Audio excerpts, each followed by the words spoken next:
Am I supposed to be?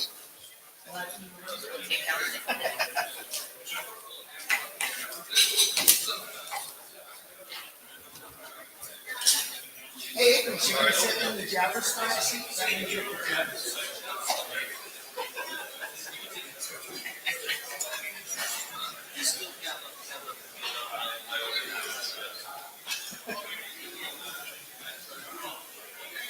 How are you, man?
Guys, it's about time to start. Please take seats. No. You out.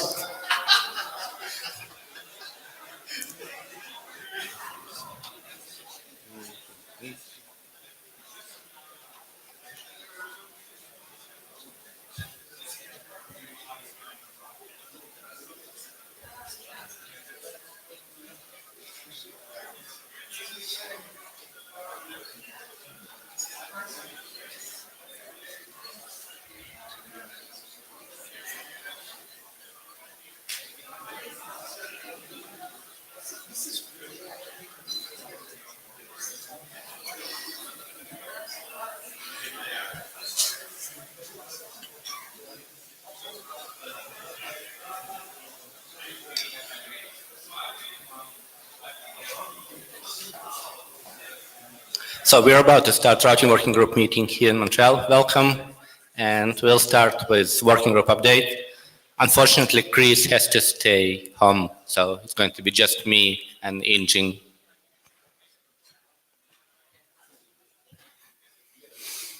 So not well, always updated. You'll see it whole week. Please read it and agree with what you read. IPR disclosures, we call IPR disclosure twice. Once when we update the document or adopt it in working group, another time when we last call it. So remember, without IPR disclosure published, document will not progress.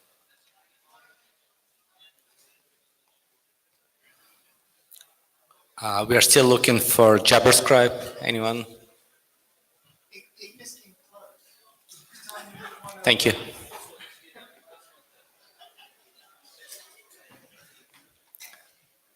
So we've got busy agenda for both days. This agenda for today. So agenda for tomorrow is a bit different than usual. We've got 2 large slots dedicated to particular topics. One of them is the control user plane separation. Another one is SD1. So we'll be focusing on these particular topics with some other presentation in between. We've got 3 new RFCs. Wow. So well done, working group. We've got number of documents submitted to ISG, and young models are waiting for single draft to progress, and Ignas is here. Hopefully he is going to do it soon. And the rest is just normal processing. I see the shepherd of this document, someone here, right? Graph?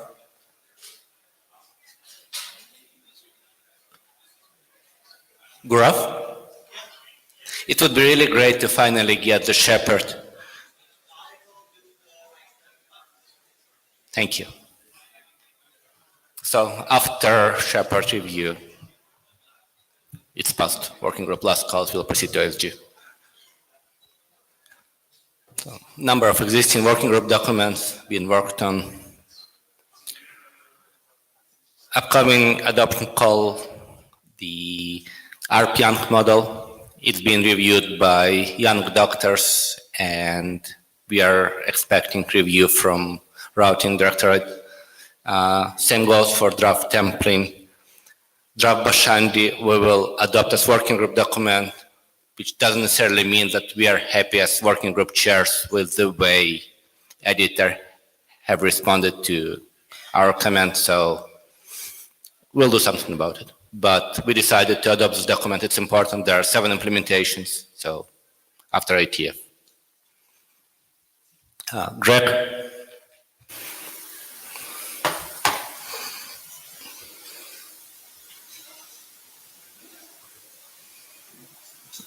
Okay. So how does it work now? Good. Okay, let's go next slide, please. What the problem is in the document? The document is informational, and I try to do analysis of existing encapsulations and how OEM is identified. Active OEM does fault management and performance monitoring for protocols, and we have hybrid OEM that being identified in RFC 7795 as something in between that uses. Is it echo there? Okay, better. One of the example of hybrid OEM are alternate marking method in situ OEM and hybrid two-step. There's drafts RFC on that, so you can easily find being listed in a presented draft. For overlay network protocols, we have 2 groups to look at. One of them allow metadata in encapsulation in a header, and another is that doesn't allow them. And to that, I refer as a fixed size header. Might be not the best term because they're first mentioned, above mentioned, the Geneve, SFC, NSH, and GUI, they can have fixed size with their base header, but the difference is whether you have metadata as an option or you don't. Next slide, please. So in the first, if we look at headers with the metadata. So here we can see that how definitions are done in Geneve and in GUI. In Geneve, they have explicit O-bit to indicate the OEM packet. And in GUI, it has a C bit or command bit, which defines their interpretation of command type field. So if the C bit is set, then the second field interpreted as a command, and that gives separate namespace for identification, and that includes OEM. It's not clear what was the goal of designers of this encapsulation, because OEM is not necessarily something that is always done in a control plane. And one of the examples could be BFD. So let's go next slide. SFT and SH has quite extensive number of documents that related to OEM definition. In RFC 8300, it just clearly states that all bill indicates the OEM packet. OEM framework talks about the presence of OEM in a header and possibly being following their NSH encapsulation. The new draft in IOM NSH states that O bit must not be set by the regular traffic, which is the payload traffic, and it must be set for IOM data. So again, we have some interesting situation where their active OEM is not well defined. Can we go next slide, please? RFC 8296 defines for the beer, and that is very simple. Yes, beer is a fixed size encapsulation, stands for bit index explicit replication. So OEM is one of the payload types, and the IANA has a registry for this for beer. VXLAN GP recently updated and introduced OEM flag bit, and that in addition to existing next protocol field. Okay, next slide, please. So for the protocols that do have OEM bit and next protocol field, there seems to be ambiguity in how OEM payload for active OEM is defined. So what is OEM packet? Is it OEM commands and information present in the metadata, or OEM commands information that immediately follow the header? RFC 8393 that describes the use of NSH with the next protocol field as none, so no payload, suggests that O-bit, combination of O-bit set and next protocol none can be used as active OEM. That's very much true, but the problem is that TOV for metadata type 2 is limited to 512 octets, and Geneve has even smaller limit for TOV length in metadata to 128 octets. So which limits ability to use this approach to generate synthetic traffic of arbitrary length.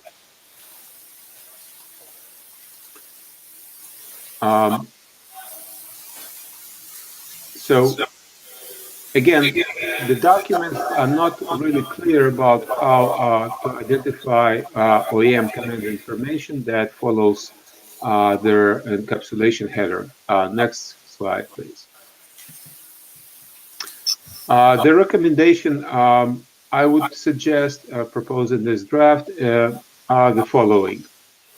If the encapsulation allows metadata, then it may use O-bit to indicate the presence of OEM information in metadata.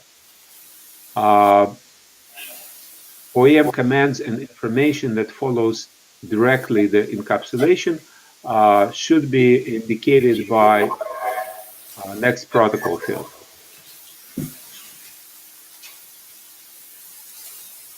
Next slide.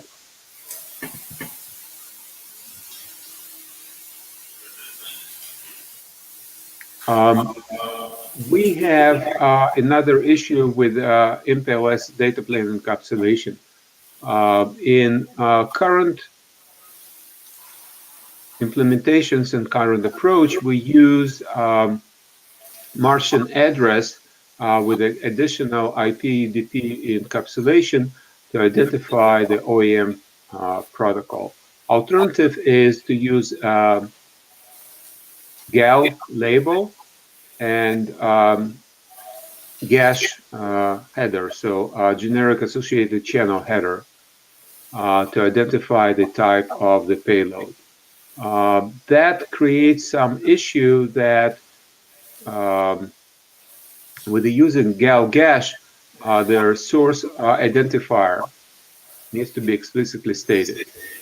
So that's something to point to overlay networks over MPLS that don't have the source information, that for OEM, there needs to be a source identifier included.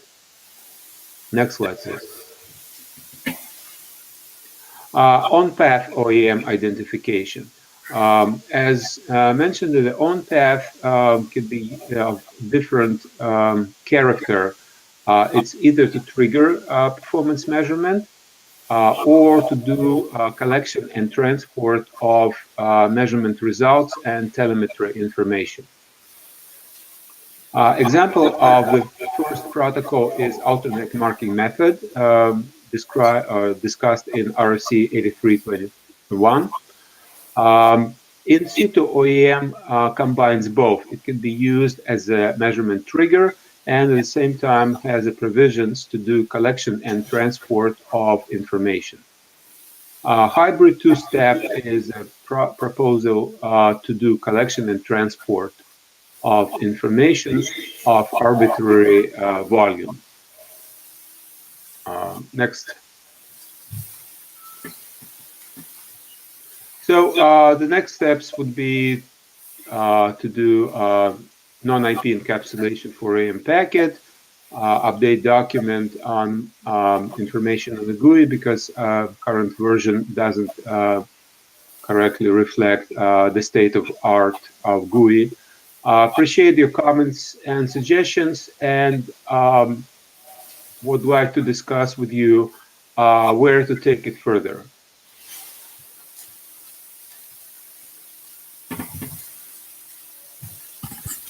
Any questions to Brooke?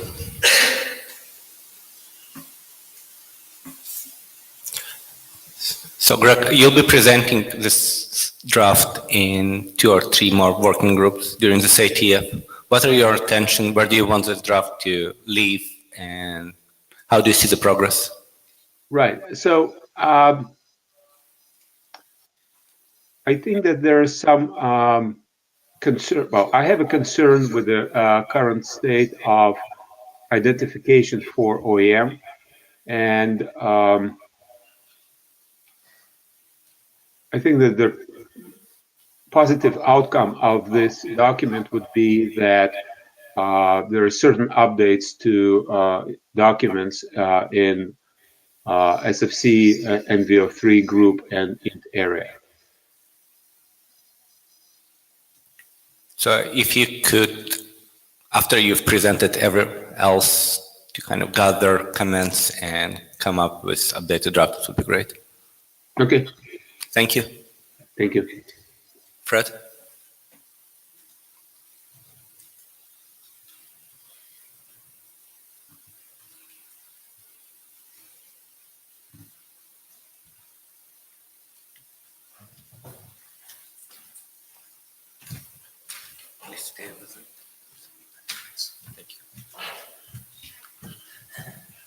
Okay, so this draft is titled A Simple BGP-Based Mobile Routing System for the Aeronautical Telecommunications Network. So just some background. The International Civil Aviation Organization, which by the way, the headquarters is within walking distance of this building, they're building an IP-based networking system for worldwide air traffic management. They're developing what they call the Aeronautical Telecommunications Network with Internet Protocol Services, or ATN IPS. And again, is under development in ICAO Communications Panel Working Group I. It's going to be an IPv6 based network with mobility capabilities, quality of service capabilities, and multi-linking capabilities. And it accommodates aircraft with multiple data links. Some of the data links used by aircraft are SATCOM links, LDAX is a new cellular link that's being developed, VHF radio, and there are many others like Aeromax and Inmarsat and Iridium. So we've developed a draft that we call a simple BGP-based mobile routing system for the aeronautical telecommunications network. It's a BGP overlay network that's separate from and removed from the global public internet BGP routing system. So there's no routing exchanges between this overlay network and the public BGP routing system. It's based on a hub and spokes arrangement where we have regionally distributed stub autonomous system border routers and centrally located core autonomous system border routers. The stub autonomous system border routers advertise and withdraw airplane mobile network prefixes. So each airplane gets its own IPv6 prefix that it carries with it wherever it goes. It might be a /56 or a /64. However, ICAO decides to portion those prefixes out, but that plane is going to own that prefix.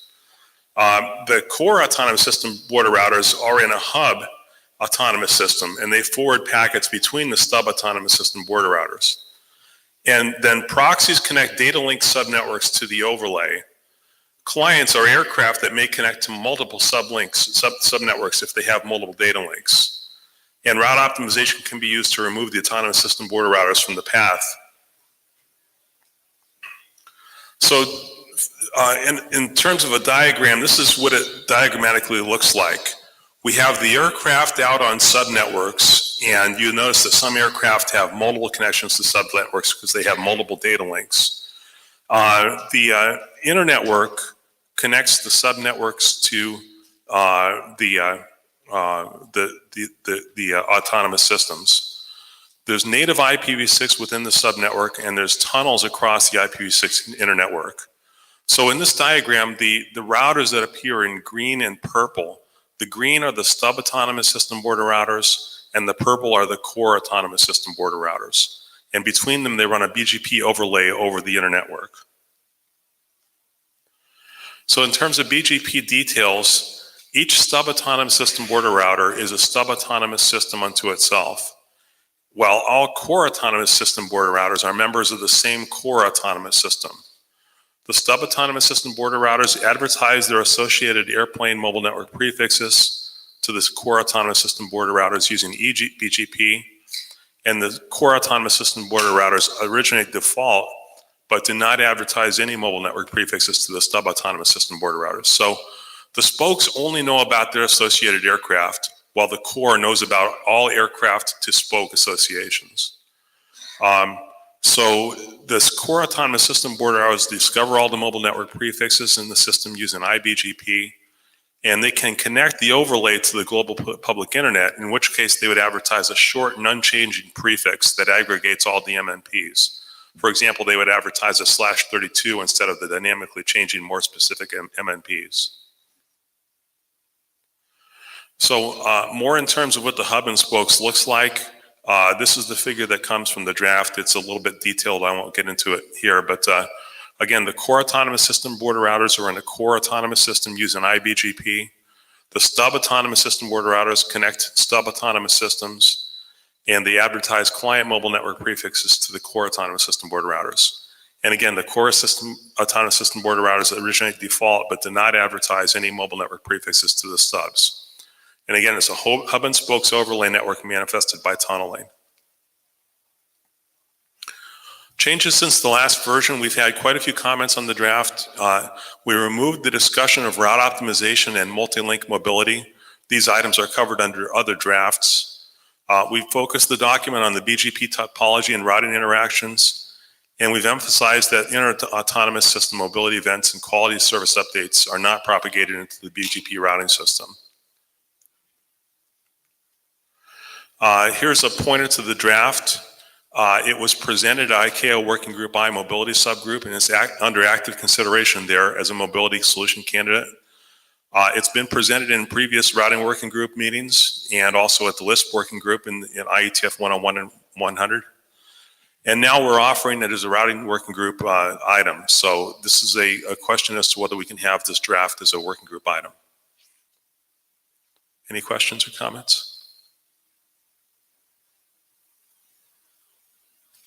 Thank you. Okay. So I would like to thank you and co-authors on working closely with chairs to bring it to the state that we feel it's really ready to be adopted in the routing working group. Don't for a question. And we've requested review, and I believe Stuart, you've been asked to provide early review to it. And after IETF, we'll also start working group adoption for the draft. And thank you again. Actually, sorry, I do have a question. Fred? Sorry, I was tardy. John Scudder. Just apropos the working group adoption, what status do you want to have for the document? Informational, I assume? Or? I believe it's informational we're looking for, yes. All right, thank you. Okay, thanks. It's an architectural document that's informational. Yes. Rob?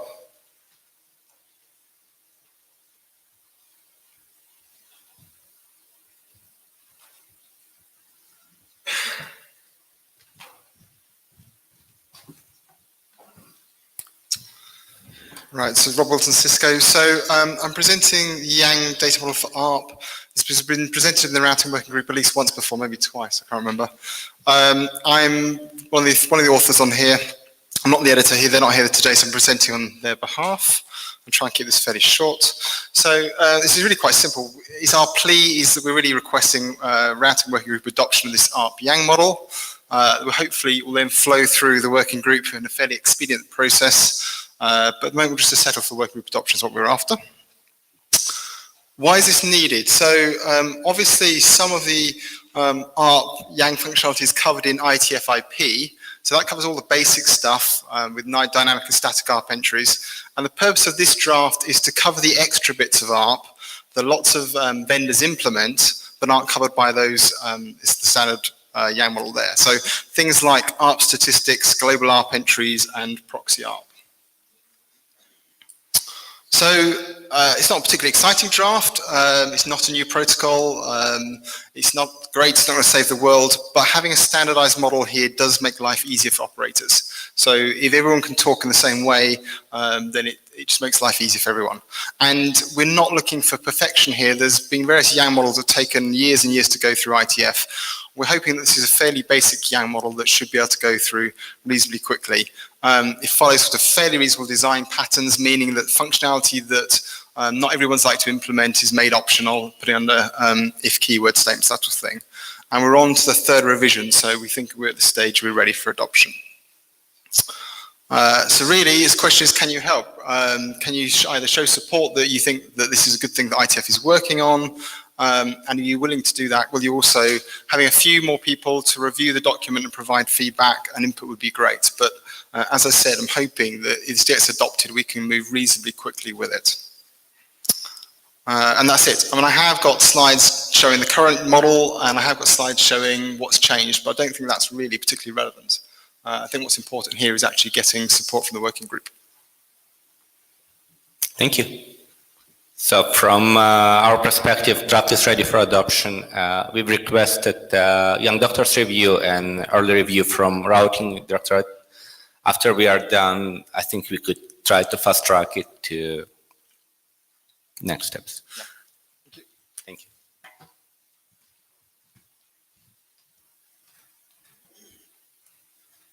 You have a AC question? Lindum, Cisco.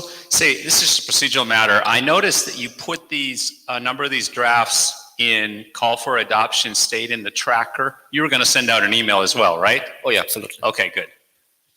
So they're in process, and before they've been reviewed by Young Doctors and the rest, they're to be adopted. They're not being adopted. No, not yet.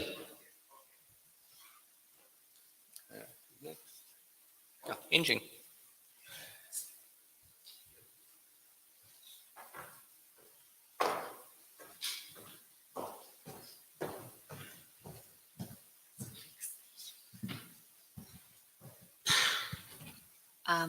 Hello, everyone. My name is Ying Zhen. Here is an update of the routing policy Yang model.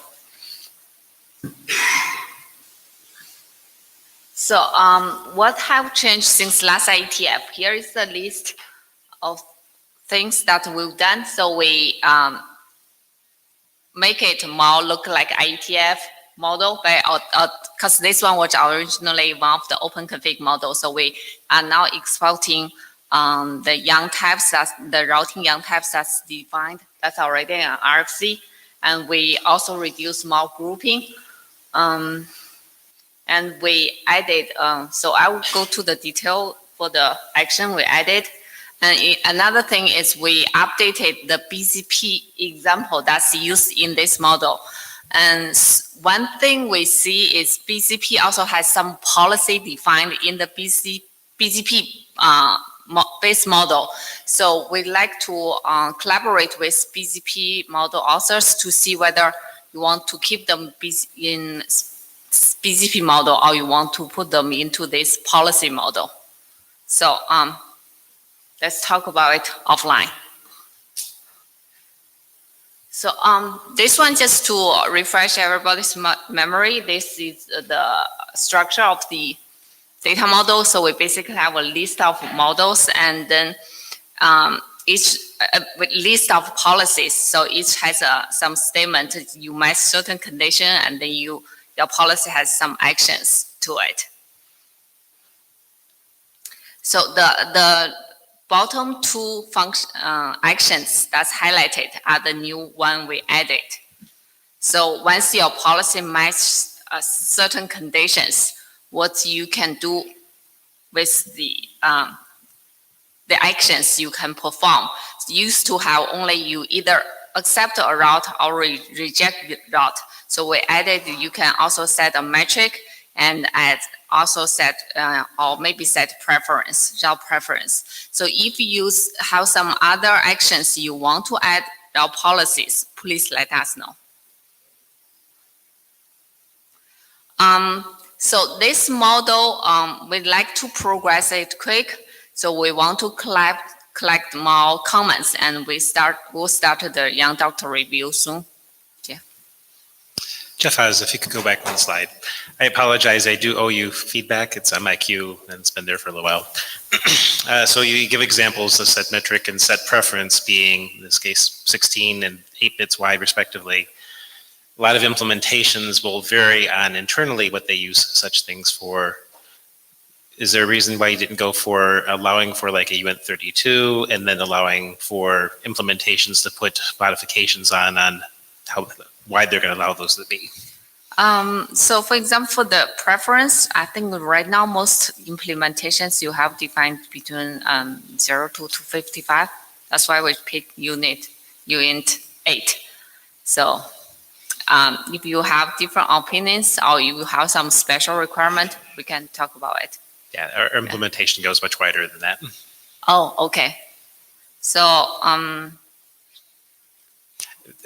again, my point being, rather than, and this is general advice for the module as whole, go for a larger number space, but allow for implementations to provide variations that they can discover in Yang, through extensions that say, I'm going to define this as event 32. This implementation may type def this, 0 to 255. So you are saying we maybe change the preference to 16-bit? Or 3232 and then allow it to be restricted.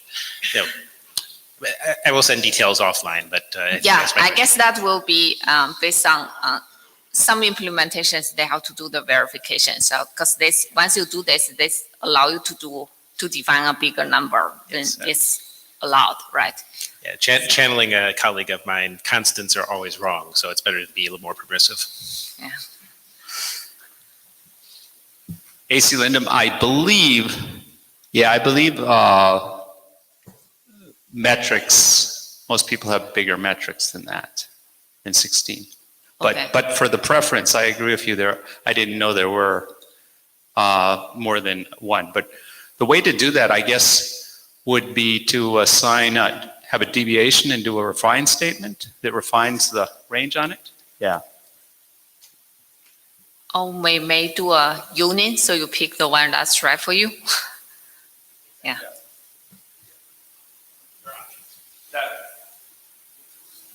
ACLS and Cisco systems. I think that would be preferable to the implementations that have the smaller range. Okay. Thank you. Thanks. So policies are fundamental for any routing protocol, and we are in routing working group. So please do review this draft. We would like it to progress. There are a number of things in protocol that are pending because redistribution, some other things. And Jeff, thanks for your comments. Please review whether it works for your implementation, and we will try to find a common way of treating deviations and working with it. But please do review it, it's important.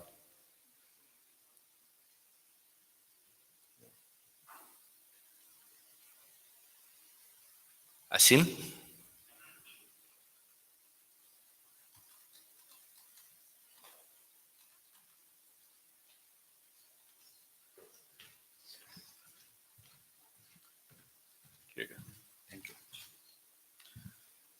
Yeah, Sim from Cisco. I'm going to talk about QSing model. So going to talk about these topics. So in the last IETF, we got set of comments, and based on those comments, we had weekly meeting to resolve those. And based on those meetings, we were able to publish the new model. Essentially, two set of comments were given in the last IETF. One was related to the units for rate and burst. Unit for rate was defined, rate was defined as a value rather than value and unit. The unit was implicit. Similarly, for the burst, the value was defined, but the unit was implicit. What we have done in the current model is explicitly define value and unit. So the unit for rate will be bits per second as well as percentage. The unit for burst will be bytes and millisecond. Another set of comments which we got from the last IETF was regarding queues and scheduler. So we had defined queues and schedulers as a grouping, but it was not stitched to the draft. It was not stitched to the rest of the model. So we were thinking that, all the vendors based on their implementation will be able to augment the way they stitch their model. So there was no common mechanism to, stitch queues and schedulers to the rest of the model. Based on the discussion we had and the comment we got in the last IETF, we have worked hard to define queues and scheduler policy. The way it works is that we have defined two different modules, queues and scheduler policies. Queues policy is nothing but set of queues with classification based on traffic group. Now traffic group is nothing but metadata information which is carried from input to the egress of the network device. And the queue policy is nothing but the classification of the traffic group only. Now some vendor do support classification not only on traffic group, but lot of other filter parameters, for example, 5 tuples. So for that, what we have done is that we have defined queues which are stitched to the diffser policy as well. Similarly, we have defined scheduler policy. Now scheduler policy is nothing but set of scheduler parameters with an associated queue policy. Now scheduler policies attached are applied to a particular interface. But again, there are vendors which support scheduler based on set of parameters. So it may not be just, the traffic which is coming through the interface, and scheduling policies applied on all of that. So it could be based on certain filter criteria. And based on that, we have allowed scheduler parameters to be configured as part of the diffser policy as well. Again, okay, so that is pretty much it. So To summarize, we have defined a QS framework, which is for QS policy, classification, action, target, and as well as queues and schedulers. This particular model is pretty adaptable, it is augmentable, and it is pretty extensible. So as a next step, we got some comment in the last IETF from this community. I will suggest that, if you have any further comments, please provide us, and we should be able to take care of it. Also, some of the vendors are trying to prototype this model. Some of the vendors are actually waiting this model to be adopted by a working group. And once it is adopted by a working group, then they will be ready to implement that. In fact, in the last IETF, I made a call for adoption, and because we got certain comments, so we were taking care of the comments. But because we are taking care of the comments, if there is no further comments, I would say we should adopt this model. So modeling of QS is probably one of the most complicated topics. There are as many QS implementations as there are routers. Do you feel, guys, we are converging? Do you feel the draft in the current state addresses your implementations, or at least gives you ability to augment what had been defined so far? Are we converging? Anyway, you could comment on the list. I would really like to see your EI if you feel you could take this and adopt with some minimal changes to it. Yeah, essentially, this draft was earlier part of the NetMode working group. We had got certain set of comments from them. We had incorporated those. Then it was moved to routing working group. We have got certain set of comments from routing working group. Now we have incorporated those. So I would say if there's no further comments or something, we should actually. Please do comment. Okay. So next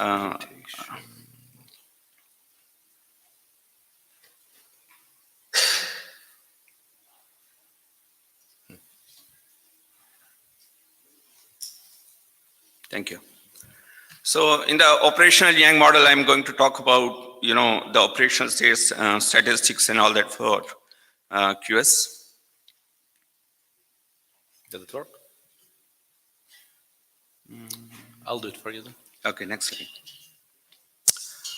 Okay, so in the earlier version of the model, we had a set of QS statistics as classifier statistics, queue statistics, meter statistics. All these set of statistics were directly augmented to the interface. What does that cause is that if somebody is looking for the whole QS statistics for one interface, they have to execute 3 different commands. So we found that this is not good, and we can have a better framework. And so we created a better structure with and that caused that, the whole statistics can be retrieved per interface basis, and also it is better augmentable. So for example, if somebody has to augment the whole QS interface stat structure, it can be augmented to a particular container rather than augmenting to the interface, and then the interface augmentation will be related to the interface rather than the QS. So based on those discussions, we have come up with a new version of the draft. Next slide. So essentially what we have done is that we have created a separate container which will have per direction list entry. Per direction list entry will have a classifier stats, meter stats, queue stats, and aggregated name stats. So if somebody wants now QS stats per interface, it can be retrieved. QS stats per direction per interface, it can be retrieved.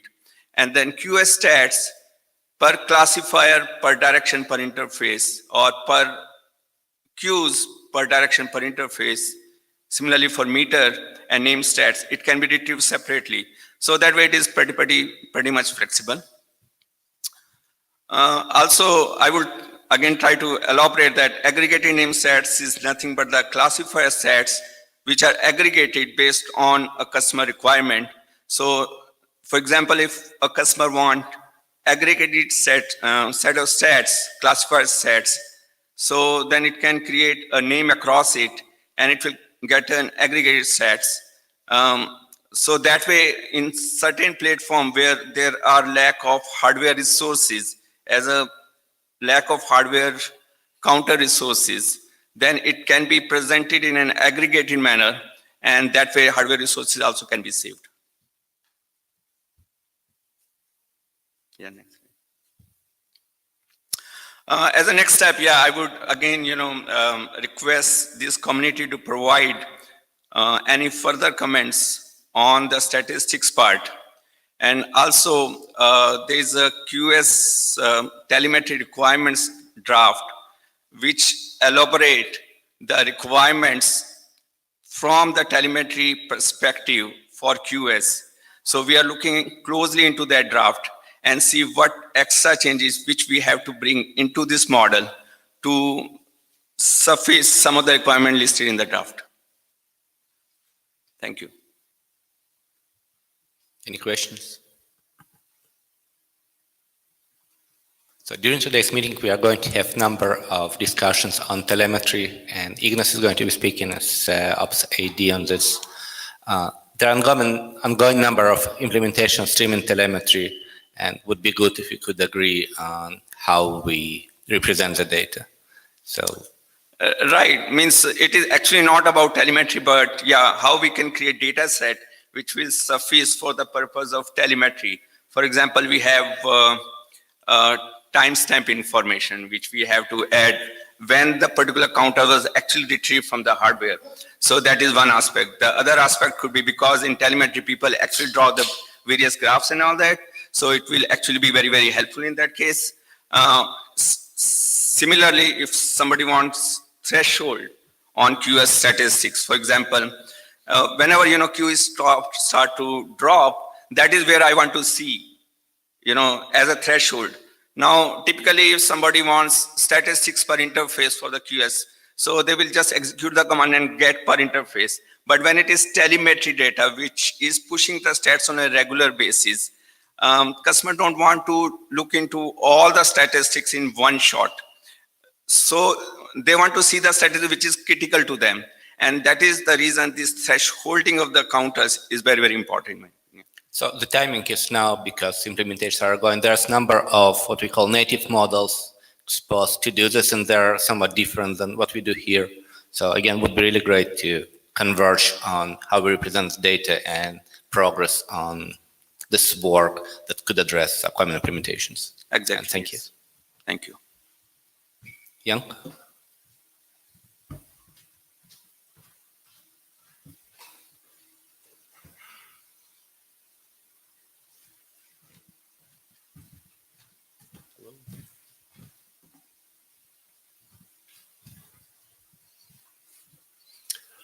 Hello, my name is Young Lee.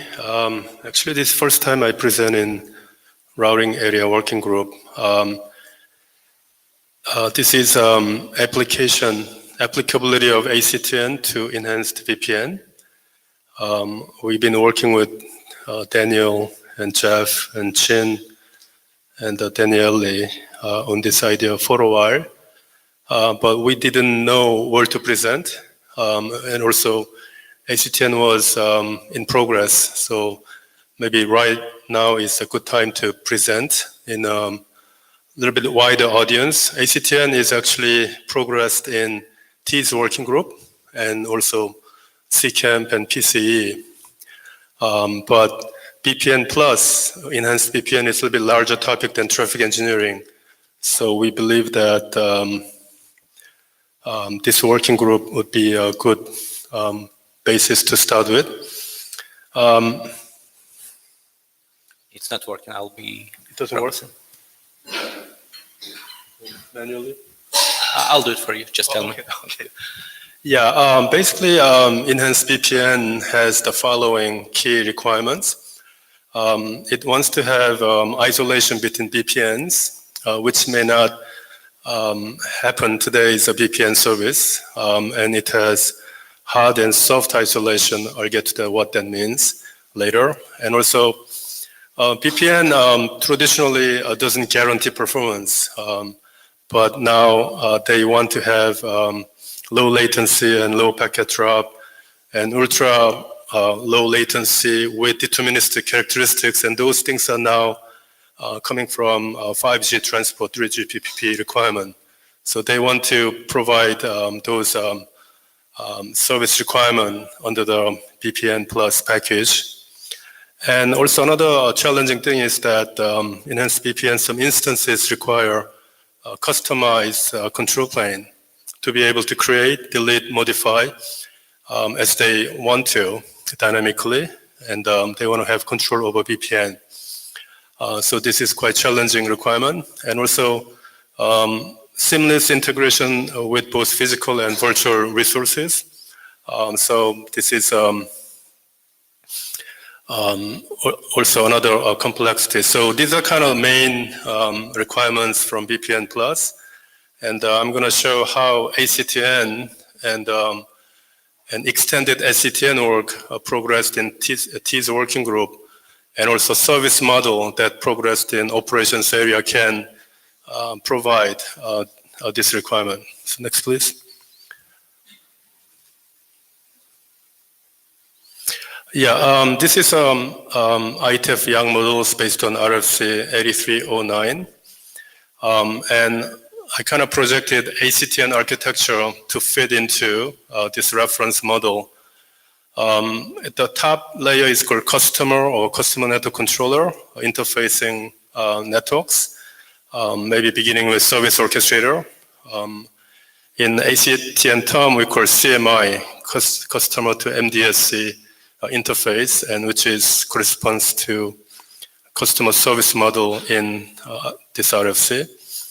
And then orchestrator can be hierarchical or it can be flat. As you see in the two middle blocks can be one MDSC, multi-domain service coordinator, or you can separate it out depending on your implementation.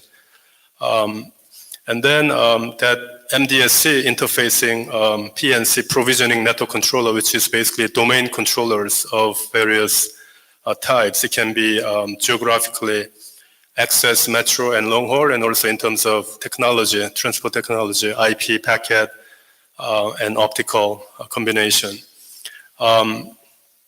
So basically, there are several models developed in layer 1, layer 2, layer 3 service model in ops area and also CCAMP, and also virtual network model, which is a T's working group model I'm going to present shortly. And another model we call T and service mapping model, which is very important model that enable services to traffic engineering, because there's a gap between services definition and the traffic engineering. So we develop independent T and service mapping model that maps different services to T primitives, so that inaction can take place, so that services people can understand what's going on their virtual network into the traffic engineering networks and vice versa. An MPI model, which is a very important model. We have base model developed in T's working group, T topology and T tunnel, and then also augmentation of different technologies, starting from layer 0, 1, 2, 3. And then SPI can be applicable with that model. Next, please.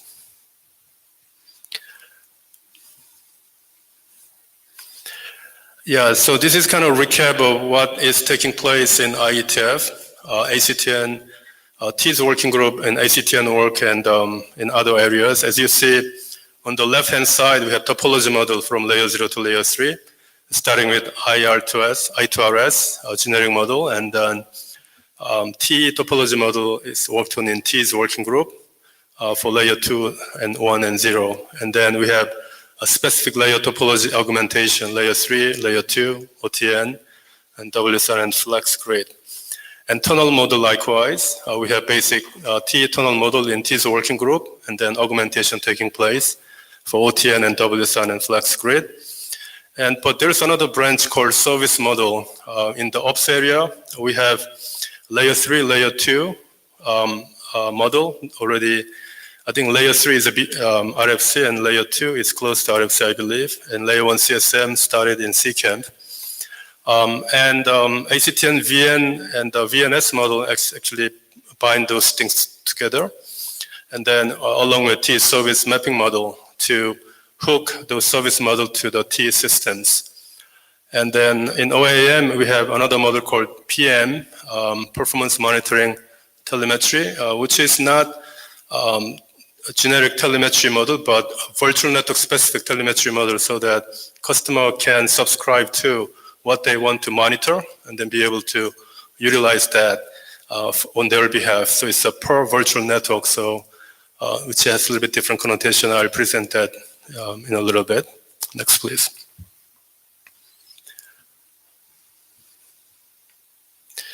Yeah, so this is just a ACTN reference architecture, which I describe it. So we can skip to the next.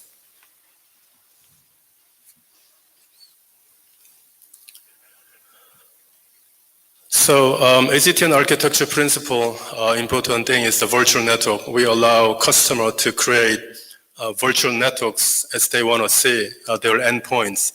It can be just endpoint connectivity across multiple domains and multiple layers, but they don't want to see, they don't want to bog down details of network layer technology, but they want to create services connecting, for instance, 3 data center locations with certain SLA.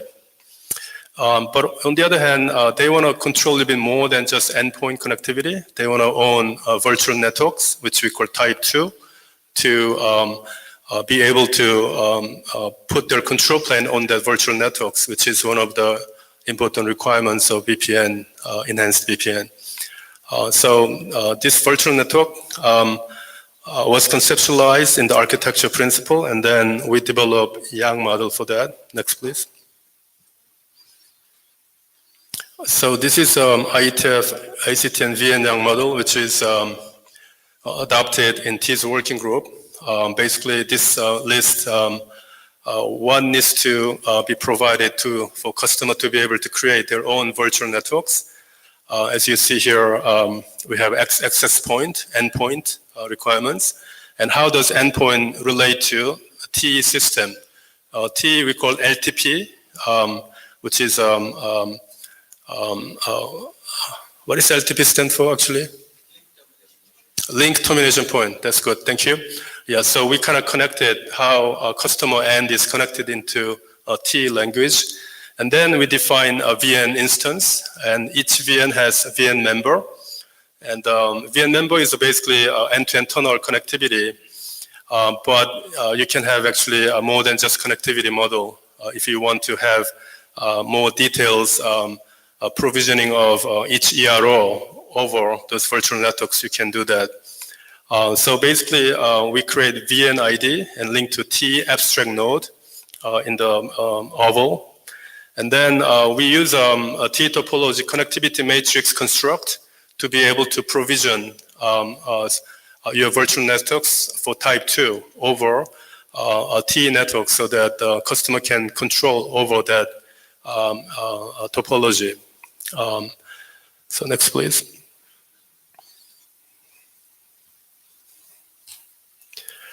Oops. Yeah, I think we can skip this because it kind of overlap from the first slide.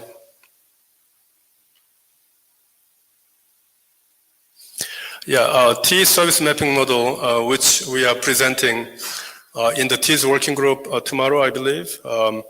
And as I mentioned before, it's very important to bind layer N service model with a 1, 2, 3 to T system, and the service model will provide what service intents are basically, and some policy, but not all policy is specified in a layer specific service model. So we added a few requirements like how my virtual network need to be created in the T system. For instance, virtual network T selection policy or requirement per se. And some virtual network instance, they don't want to share with anybody else. I want to have dedicated, isolated instance of my resources. so that if other people fail, I don't want to get affected by those things. So we have a hard isolation with deterministic characteristic, means I want my latency budget, but also I don't want a variation of the latency. So in order to accommodate that service model, we have to work with packet optical networks together. And optical network could be transport TSN networks for DNet. If we have a TSN network underlay, I think that can be used in order to reduce packet delay, for instance. So we have to work with the packet level and then optical level and any other transport level very closely in order to create the right traffic engineering tunnel for meeting a certain the VPN instance requirement. So basically, we provide this selection criteria in the Yang model. And also availability is a new item that we added because it's not specified in the layer 2 or layer 3 SM model. So we added in TIS mapping model so that we can close tie with what service wants to the networks. Next, please.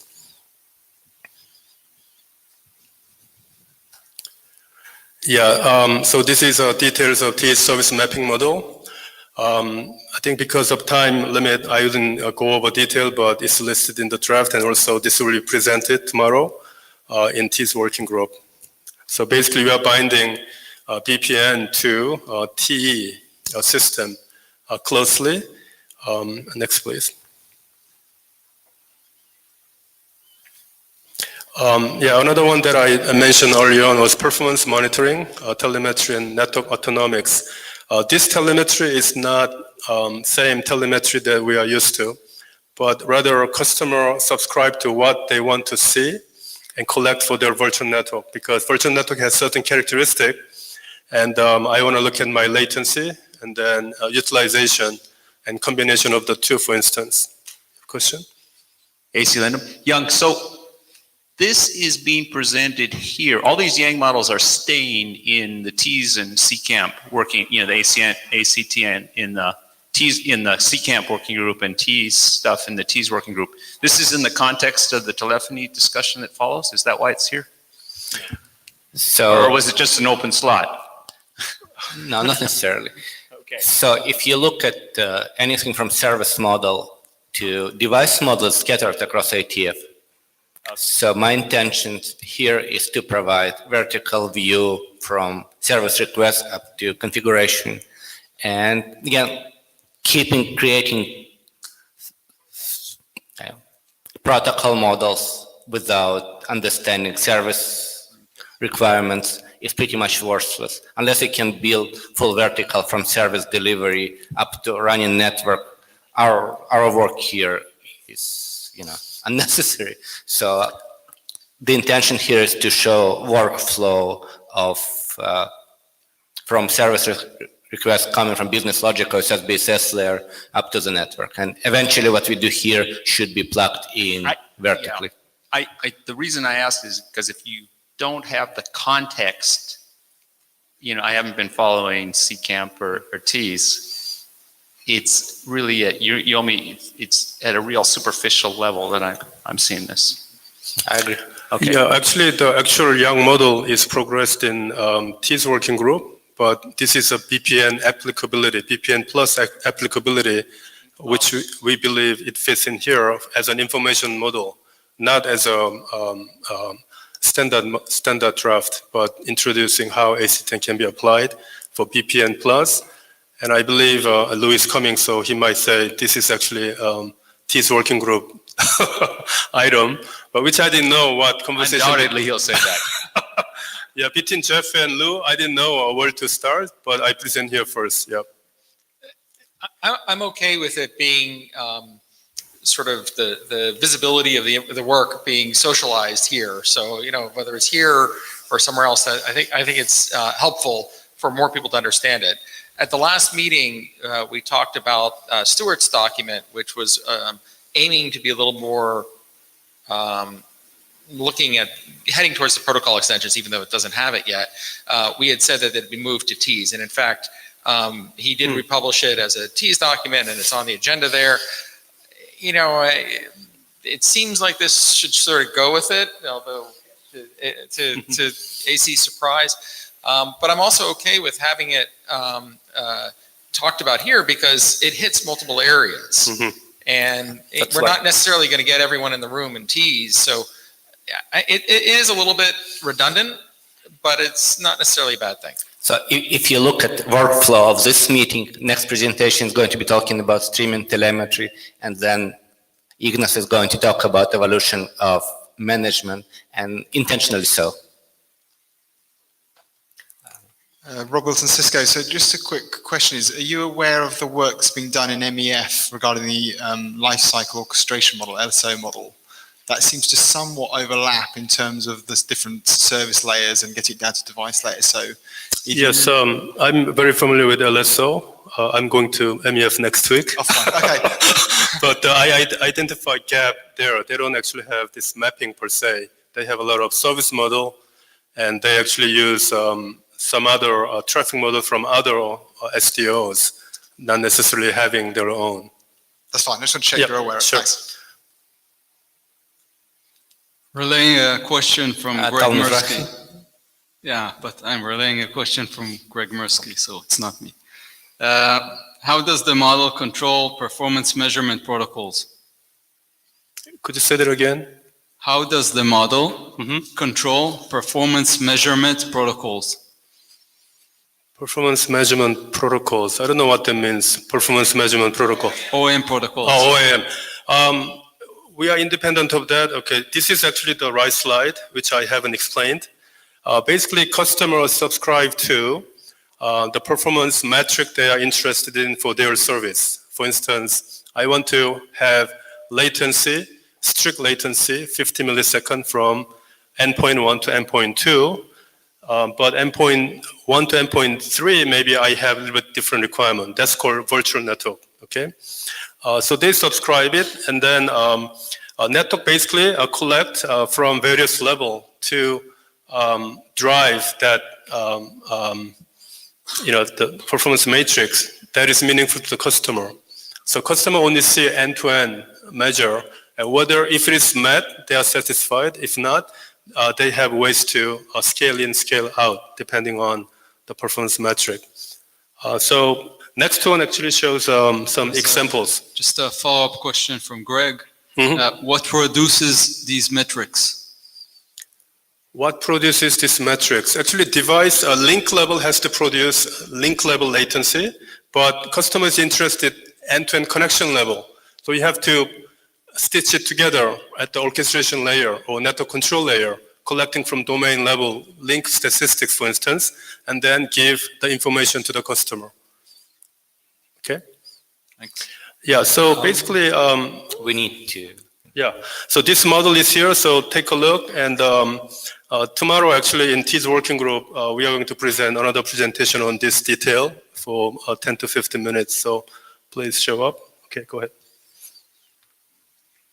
Yeah, so this is the last slide. Basically, the point here is that all those are 4 important requirements for VPN plus or enhanced VPN is basically met with service model and ACTN models, VN and then T service mapping and T telemetry in conjunction with T topology connectivity matrix model. And we also have SF-enabled topology model in T's working group, which will be also presented tomorrow, which is not original ACTN scope, but T's working group has been working on that, how to have topology that is SF aware, virtual network function aware, so that you can use this model to do more than just connectivity. So yeah, this is my last slide. Thank you. Yeah, thanks. So if there are any questions, please to the list, and probably to the TS list, not routing. Yeah. Okay. Thank you. Thanks. Robin?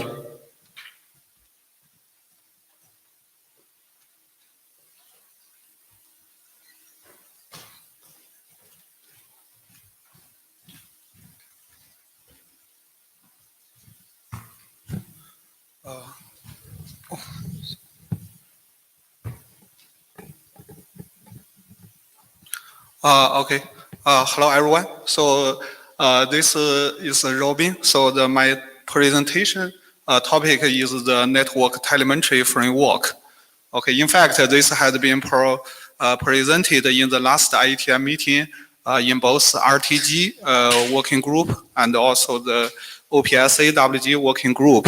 So we would like to introduce the latest progress about this work. Okay, so here is the updation of this standard work.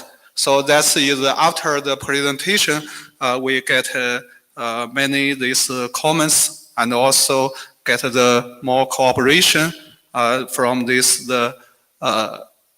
TI and also the China Mobile and also the NICT and the Nokia and the Telecom.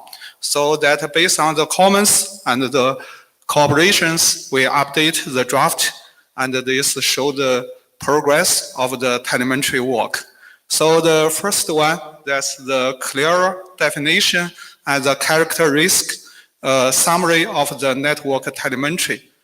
Because in the last presentation, so that's the many had a concern about the scope of the network telemetry. So we also would not want to boil the ocean. So that in order to clarify the scope, so that we, in the draft, we determine the propose this the clear definition and the characteristics about the network telemetry. Based on this, so that's we have a hope to understand the clear distinction between the conventional OEM solutions and the network telemetry solutions. The second one, that's the new module for the framework. So that's the external data and the event telemetry. So that's we get this comments from this cooperators. So they said that not only the management plane telemetry, control plane telemetry, and the data plane telemetry in order for the telemetry work, so that we need some of the act data and event telemetry beyond the network self. So that's this is add a new module for the framework. Okay, any comments? There was a question from Greg Mursky. When you refer to telemetry, do you mean telemetry information as network state information, or telemetry protocol as protocols to collect and or transport network state information?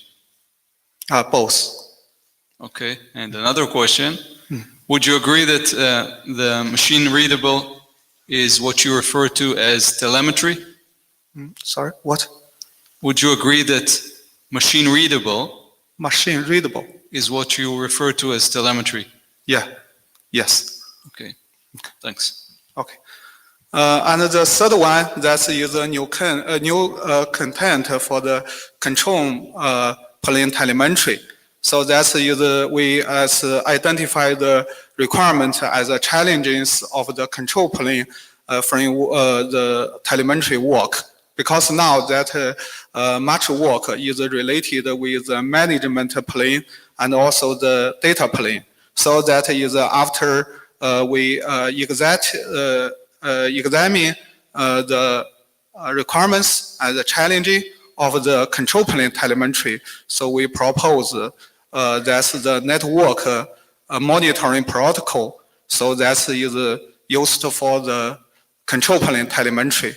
So this has a similar triggered by the similar source from the BMP. Okay, and the last point, that is a new content for the data plane telemetry.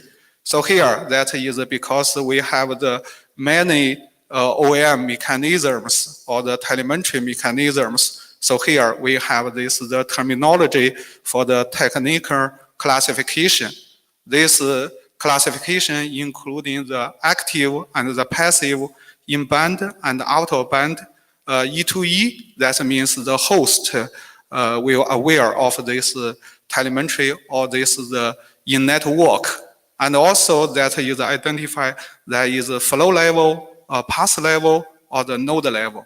So that based on this, is easy to classify the different technologies. Okay. And then also there's new technologies introduced. This is the important work is the IPFPM, so that they use that's the alternative mark for the inbound traffic for the point-to-point and the multi-point to multi-point service. Okay.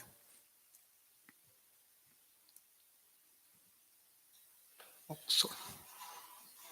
Okay, so this is we review the work. So first is the challenge of the today's network.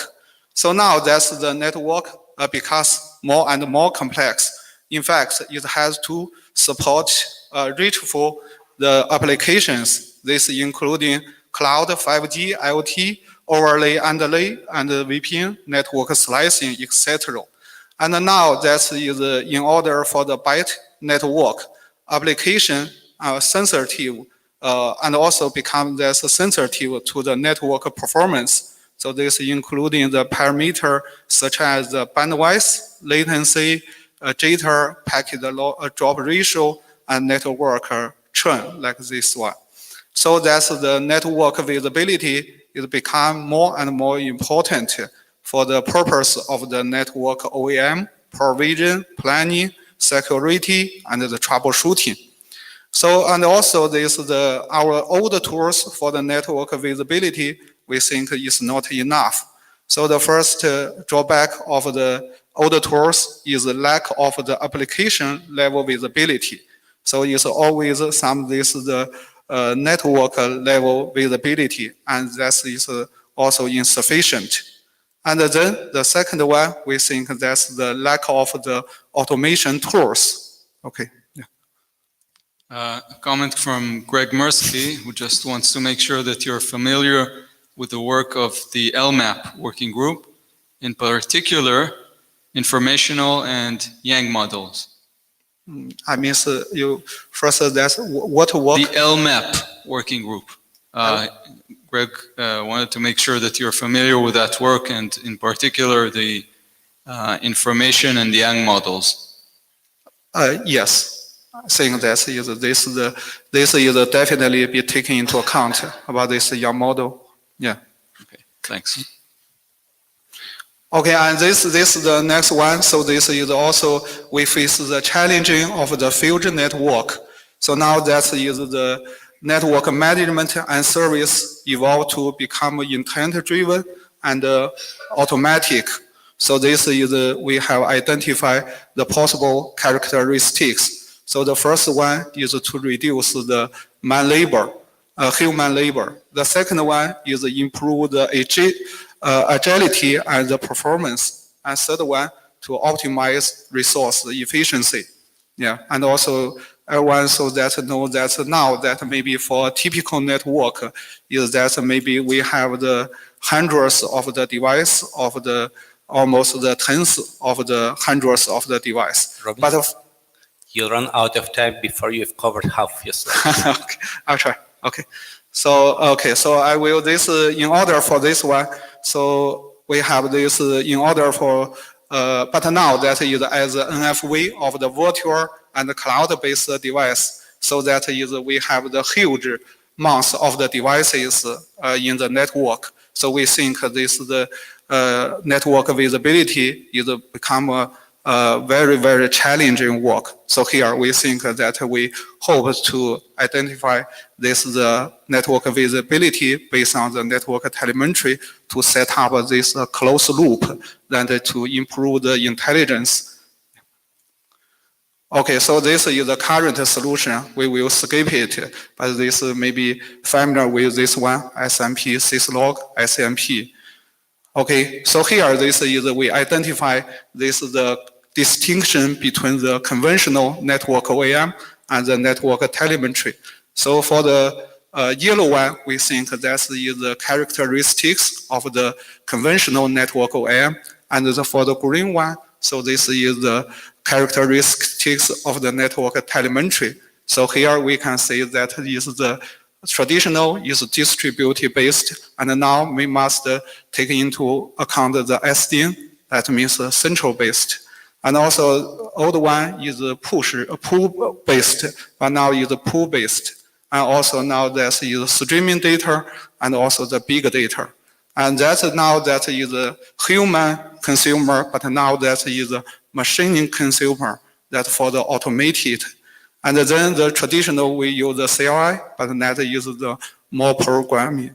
And also that is the old one is reactive, but now that emphasize on the proactive. And that is troubleshooting, but now that also emphasize the prediction. And also that is the independent tools, but now that we want the unified and the correlated tools. Okay, based on this work, we can see here, that's the network operation applications. We think this is the control plane telemetry, management telemetry, data telemetry. Now that we also identify external data and event telemetry. So, and also here, that is the whole picture of this the different plane, and also this the different components from the 5 aspects. Sorry, I must finish my presentation. Okay, and this is also that is we based on this the picture. Also, we identify the challenge of the network telemetry for the top-down this design for the new technologies and solutions or improvement of the existing technologies. So this here including the dynamics and the multiple resource and the performance impact on the network telemetry solutions. So this we also to get our this the design and the improvement.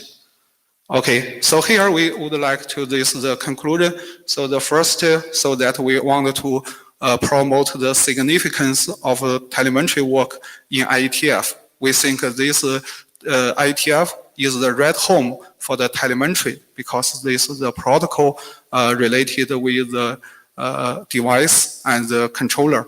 Is not only this is high level work. Second one, we also want to formalize the telemetry related terms and technology classification in IETF.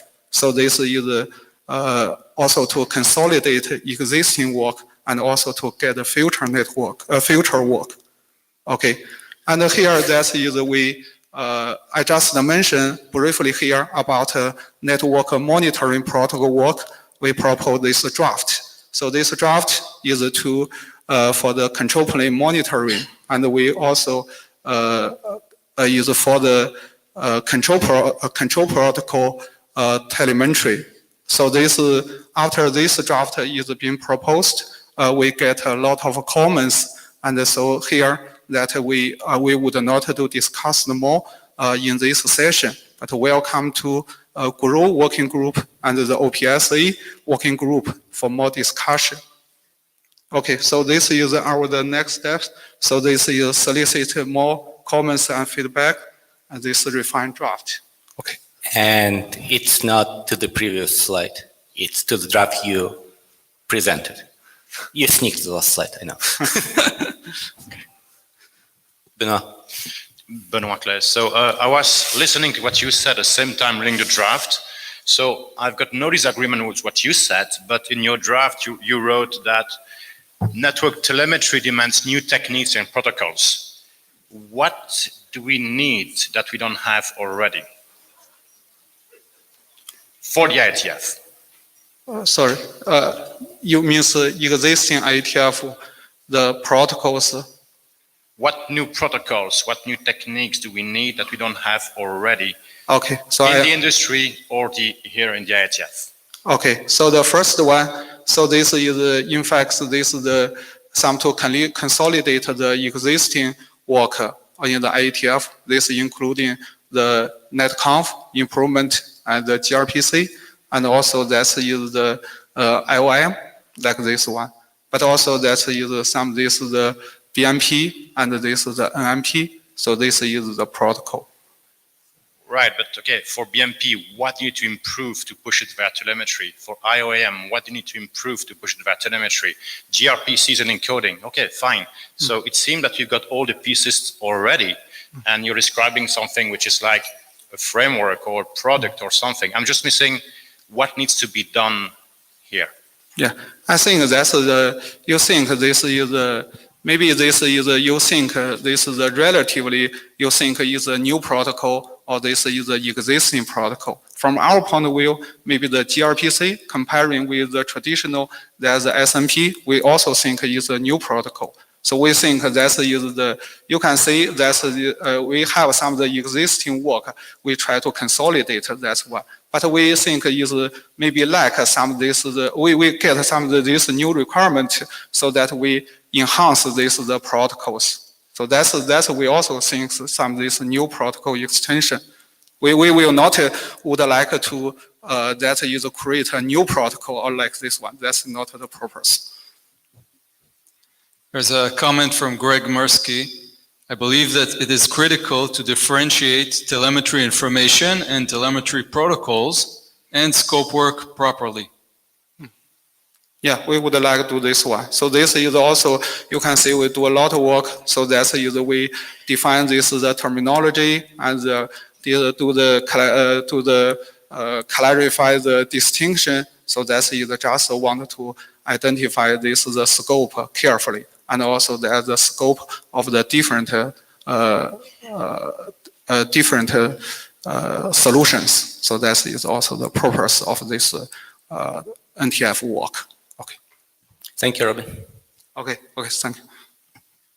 You want to ask a question? Or? Yes, I had a question actually. So Ignas Bagdonas. Did you try to socialize this topic with the potential users of the solutions that you are proposing, that is the actual operators? And are the problems that you are stating as problems, in fact, real problems, realistic problems that are happening, that are still current, and whether the solutions that you are proposing, in fact, fit into the operational model of the existing operators at all? Sorry, I cannot catch all your points. Maybe this we have the offline discussion. Yes, certainly. So, short form, have you socialized your work with the operators community? Not with an IETF? Sorry, socialize with operator? Operator community. So other places than IETF, other places where the people who run the networks and talk about these things gather and discuss the actual problems. Yeah. Talking about NanoGripe and Apricot and places like that. Yeah, definitely we think the operator and the carriers and OTTs are very important for us. That this not only the network, but also we can borrow the source of the existing IT technologies. They use the maintenance technology for the computer resource and the storage resource. In fact, we had a lot of discussion with the OTTs. Also, we present this work in the MPR's Congress called in the Paris like this one. So that also we can see this is the customers, the operators, co-authors. We just also want to increase the reasonableness of this work. All right, thank you. Okay, thanks. So, Robin Coulters, I mean, it sounds like we should jump higher, better. For the next steps, I would really like to see proper comparison between existing tools, what could be done, and what you think is missing before going and tell everybody we need something new, let's assess what's there, how it could work, and indeed talk to the consumers of the technology, asking them what's missing. Robin, talking to you. Never mind. Right. So a quick overview from the ops and management area on how Yang is doing overall and what can be done about that. Next slide, please. Actually, I think I have that. Thank you. Well, it appears that Yang is doing not so that well. And this is rather alarming. IETF as an organization and we as a community have spent 15 years working on the new paradigm of manageability, but the big question is whether that solves actual problems, whether that is actually getting deployed, whether that is getting deployed in a way that we as IETF understand, and whether we understand, whether we are trying to solve the problem which is in fact the actual problem, the way how the operations community sees that.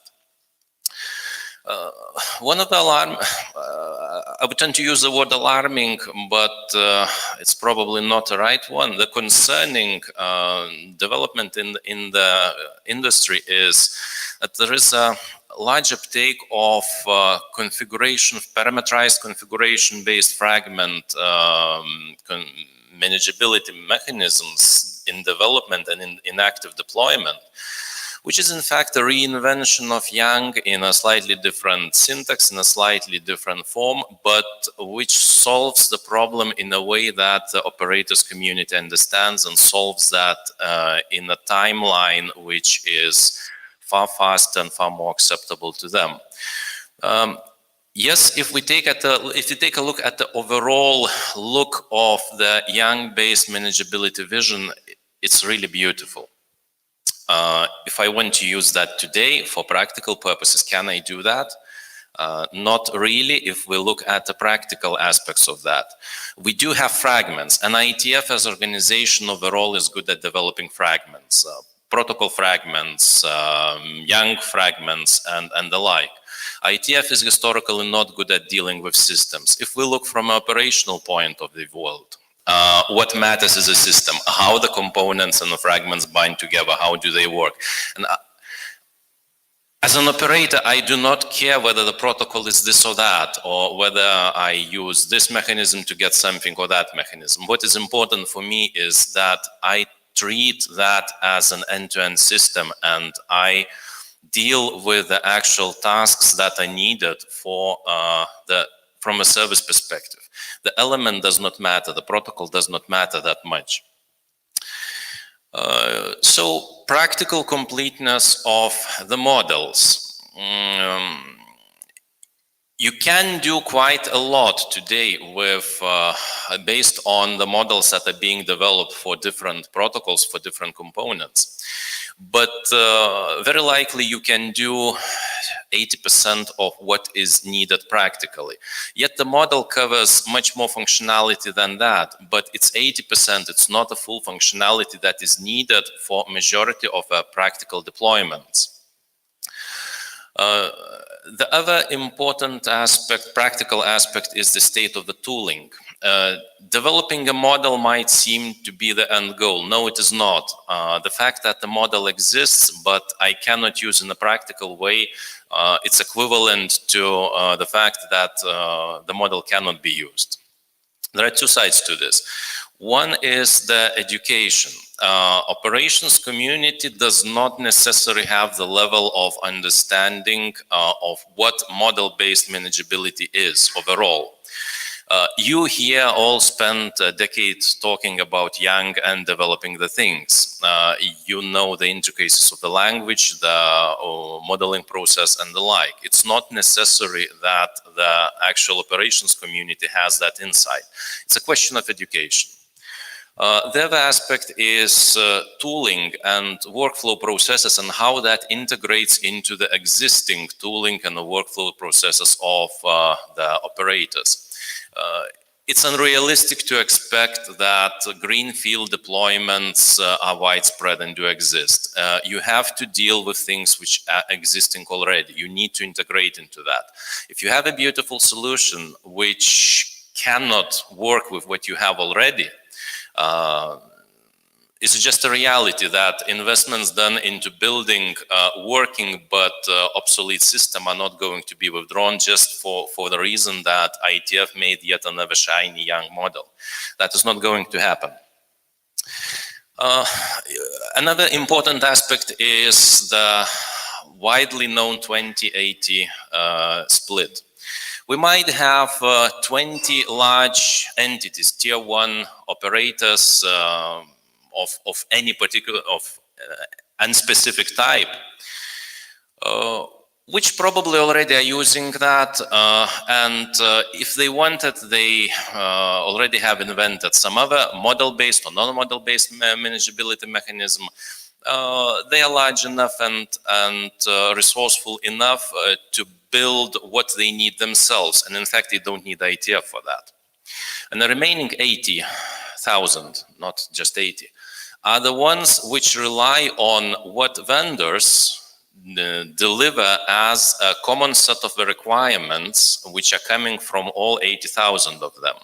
And that is the group which requires IETF and IETF to come to the practical solutions which are usable by majority of them, not absolutely by them, by all of them, and at the same time not selectively by only a small fragment.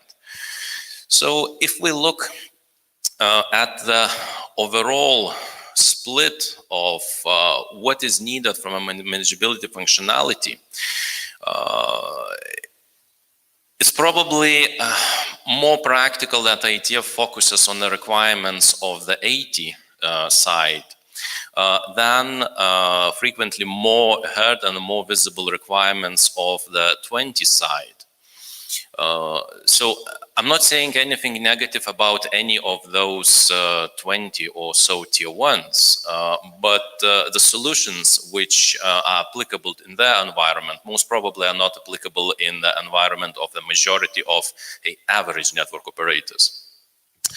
And the open question is where IETF stands in that, which direction it follows and to which voice it listens, the one that is louder or the one that is not necessarily represented due to the fact that operators are not present here for various reasons. What to do about that and then how to progress forward. So this is an open experimentation. We do not seem to have a channel with the operations community about how things are being used. What are the actual problems? And we also do not have a channel to sense the feedback of those mechanisms which IETF develops, whether that fits into the environment which operators are using. So it's a bi-directional communication channel to get the requirements, what are the problems and how to solve that. The alarming point for me is that we are in a situation where vendors are telling operators how to build their networks. That just does not seem to be right. Vendors certainly have insight on how to build platforms, but the platform is not a deciding component. And it's just not right overall from an operational point of view to try to build a network based on a platform. The platform is just a brick which provides some function, but the overall end-to-end design is not something that is governed by the particular functionality of a platform. Yes, it limits the aspects, but that should not be this way around. So IETF is open for doing an experiment. Maybe a working group, maybe some other format of such communication channel. And if we look at the previous results of what routing Young design team did, they resulted in a rather good overall framework for the routing manageability. But routing is a fragment. If I want to run a platform, if I want to run a service, there needs to be much more things than just routing. Routing design team took a problem and tried to work on that, trying to align with the community. The good thing that many, but at least there were operators who were the target users for that.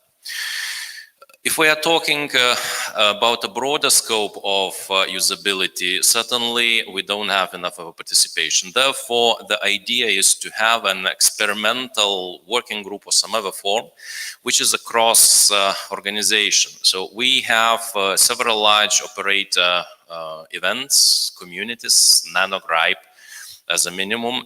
They do have their own working groups. Maybe it would be good to try and experiment with having a joint working group across 2 or 3 such organizations.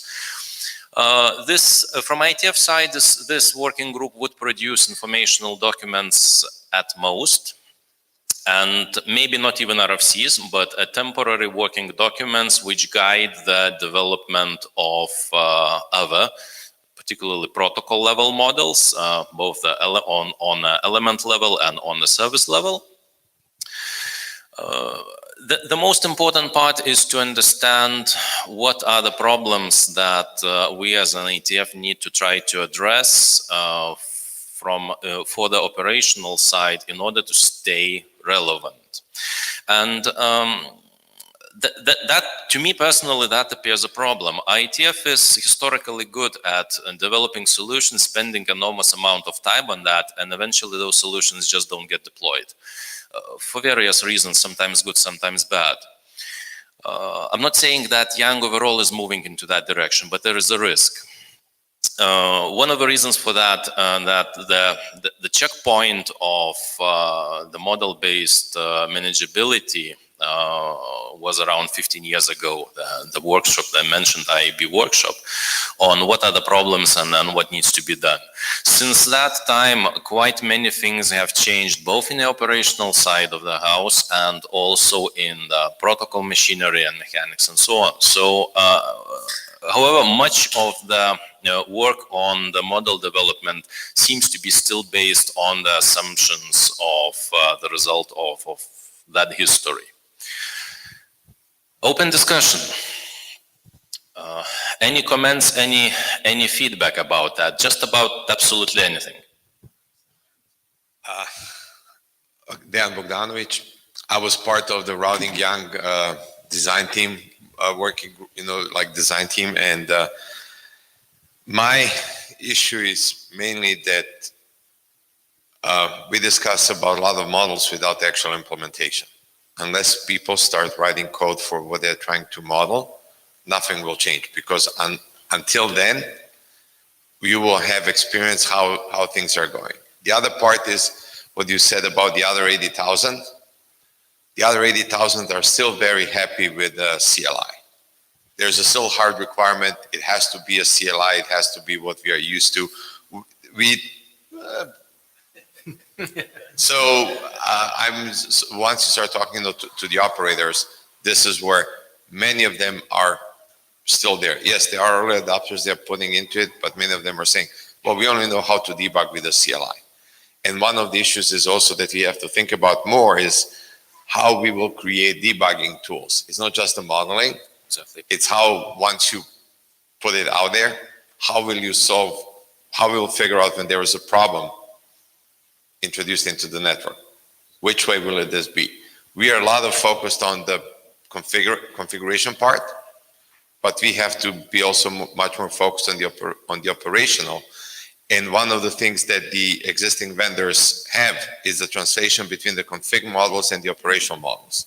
These two, to figure out what this configurational model means, to this operational model, and the translation between them, that is a major problem. And we are still building models in the IETF. Here's my config model, here's my operational model, and I have to figure out how will I translate from one to the other. Yes, exactly. That's a valid problem. That's part of something that somehow needs to be solved. Now, and on the, so in the last part on the tooling, I think there are good tools out there. They're proprietary.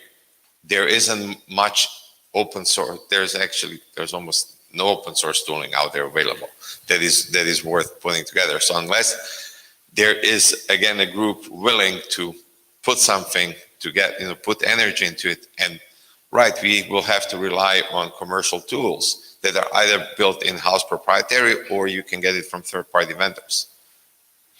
My comment was not specifically splitting open source versus commercial. It was just a general comment that, yes, there are tools. They are not to the level of where the majority of the other tool sets, not Yang-based tool set is. I disagree with you to a certain extent, but that's fine. AC Lindum, Cisco Systems. I'd like Dan to review our models that we're putting forward right now in ISIS and OSPF and see if they're in the sad state of having the ops state and the config split, because I think we've done a good job of putting them together. But anyway, aside from what you're saying, do you have some strong people from the operations, from the providers to lead this right now that have not only strong, but that have the amount of time to devote to it? That's the key thing. That's the key thing here. Short answer is probably yes. And that is the reason why this experiment is being tried. That would be great then. I think it's a good idea. This is not something that happened overnight today. This has been socialized for quite long with that community. And yes, I have been trying to pull in some people and then twist their arms in trying to do that. If this goes as, say, as a working group or an equivalent of working group, certainly the chairs would not be from IETF community.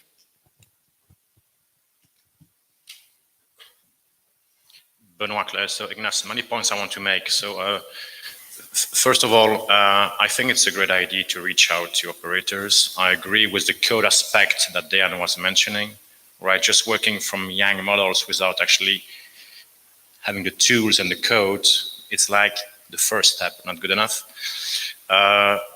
We keep telling that people need Yang. Actually, Yang is just a means to an end. What we have to do is show to the operators how they will be able to reduce the OPEX. And then those 80,000 or many people there would see what they could save. But if we've got the Yang and the tooling and everything, plus the education, that's a big thing that we need to do, right? What else? We reach a state where we've got Yang modules, but they're not coordinated. This is the biggest issue we have for routing. It's good, as you mentioned, for the entire industry. It's not there yet. So basically, it's a good experiment. Go for it. So just to summarize, Yang is a tool. It's not the goal. It's just a tool. So, and this discussion is not coming out of nowhere. We've spent last 6 months with Ignace Humor people going to Nanox, Enox, RIPES, talking about exactly that. And feedback, in theory, we would love to use Yang models. We understand the value. We don't know how, we don't have the tooling, and it makes to some degree our work irrelevant because it cannot be consumed. So unless we solve this issue, we should be asking ourselves, what is it we are doing here? Robin from Huawei. In fact, regarding this, I think this is a good topic for the discussion. This one I have much want to say, but I tried to catch some of the key points. So the first I wanted to from this some aspects. The first one, I think we in the past years we do the huge work about the Yang model standards. I think that's almost exhausted some people's efforts. I think that should be appreciated. But the second one, that is, in fact, I think that based on my observation for the Yang model that's used in the industry, I think to some extent, I pessimistic about it. It seems that now that we is enter into a negative cycle about this work, because that's the Yang model is not enough for the application or cannot catch up the new application. So that, but user they want this one, so that we have to define the private Yang models. But after this, the standard Yang models is available, so that they would not like to change the existing private Yang models. So that is to split is again. And also this is based on the open source for the practical completeness, but that is only can be applied for limited scenarios, cannot satisfy all the requirements. So that is also cannot solve the issues. So I think I little pessimistic about this one. So I also, the third one, we also thought about the possible solutions. So I think first is yes, we should try to set up the channel with the operation community In fact, in my presentation, I also mentioned, and also a lot of people observed about this, the OTT, also this IT companies for this work. In fact, they also face a lot of challenges about this operation, but they have the reachable tools for this one. This is not only the standards, but this operations, but also this is the operation community, and also a lot of this summit, and also this the open source. So that is active, and there is a lot of information and the tools can be shared. But until now, but for us, and is for the traditional conventional vendors, so this can be we can borrow some experience from this work. This is the first point. So the second point, so that is I also that in fact in my NMP presentation that will be done in the OPSA WG, and also that's in the GRU WG. I want to also mention this is the possible one because please. Okay, I will try. So that means that the young model is the tools, but in fact we can change now that we change some of the configuration, existing configuration to some of the control protocols. For example, the PCE, for the stable PCE, that means use the PCE control protocol for the provisioning for the tunnel. So I think this is the advantage of the IETF. So also we can think that is also think about that we change to some this work use this method because this is more incrementally. Yeah, so that's yeah. So I just say this one. So yes, quite many points. I will respond in summary with one answer. Not certain how much you will like that. Just the fact that something can be done does not necessarily mean that it should be done. And we have plenty of a selection of various protocols and other things. And we better use what is already there for the simple reason.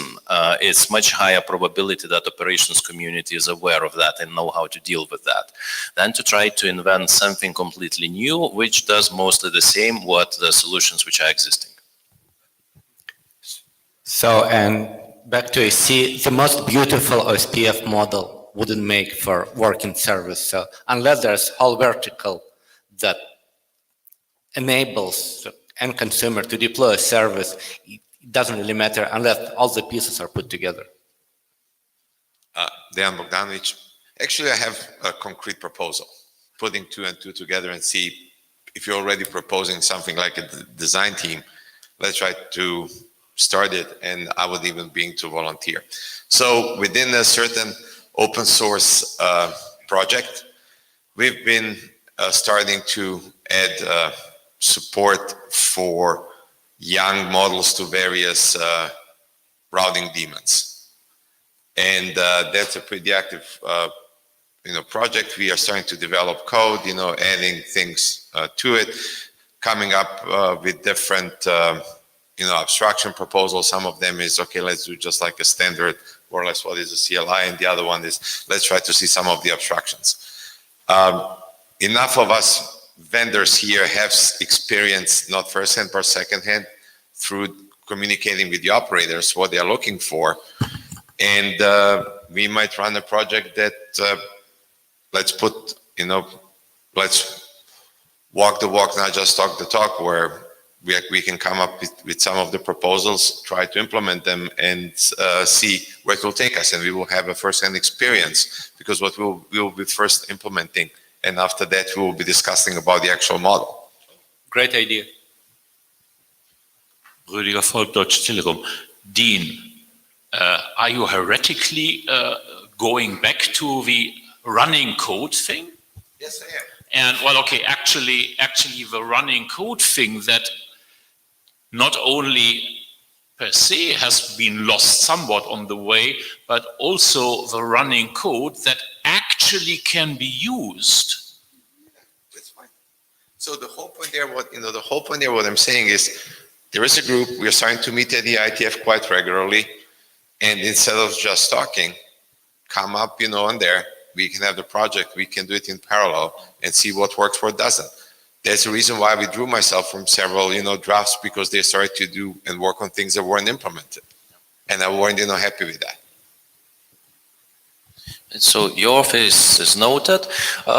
The plans, the time frame for that is probably will be around 103. There are many things that still need to be clarified. There still are other events on the operation side which need to be discussed and presented of this idea, but that will likely to happen. So I will ask you, why do you need to wait until 103? Why cannot it be done within the interims? Because we are moving forward. It's not waiting strictly for 103. What I was saying that for the 103 time frame, something might happen. Okay. So let's decouple these two events. I think what Dean described, we should start it yesterday. Right?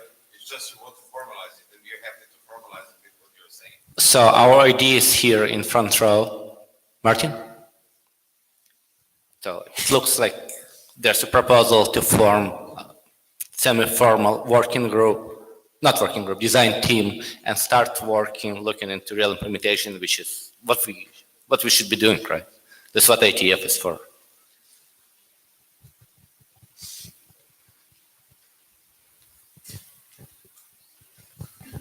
I'd like to go judge interest beyond the few people that have commented on the mic and express their interest, and if there is sufficient interest and willingness to move forward, that could be an option indeed.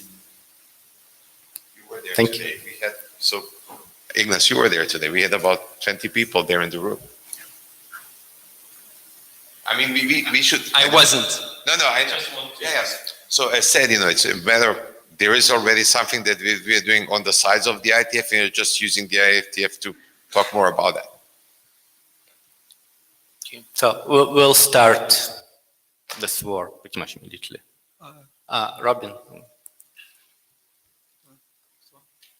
Okay, okay, I want to give sequence. Okay, so that's regarding this young work. I wanted to add the possible suggestion for this one. So that's in fact for the past years. In fact, we have do a lot of work to some extent on the pieces of the young model. We have the IDP and the BDP, also the MPRs. So now I think maybe this is the right time we sent this the design team that is based on some of these the useful cases to examine the existing pieces of the young model. Is can satisfy the requirement, or this is the requirements of this the solution based on this the use cases. So that's I think maybe easier for us to communicate with the operation team, because they always care about this the use cases and the solution. But you always talk with them about some of this the IDP young model, this young model. Maybe they cannot set a picture. So that is also this is my suggestion, because now I always encounter this situation. Even for the operators, they just give this is the young this is the RFC or the draft list. So a lot of young models to us. But in fact, I talk to them what you want. They can also not explain what they want. They just say this is the working group draft. This RFC, please. I think this is not our purpose. So it seems that there is a simpler way to get the sense of the operators community than trying to design a design team within IETF which will work on our problems. It's much simpler to go out to the operators and ask what are their problems, and then based on those answers try to develop the solutions. Yeah, I agree.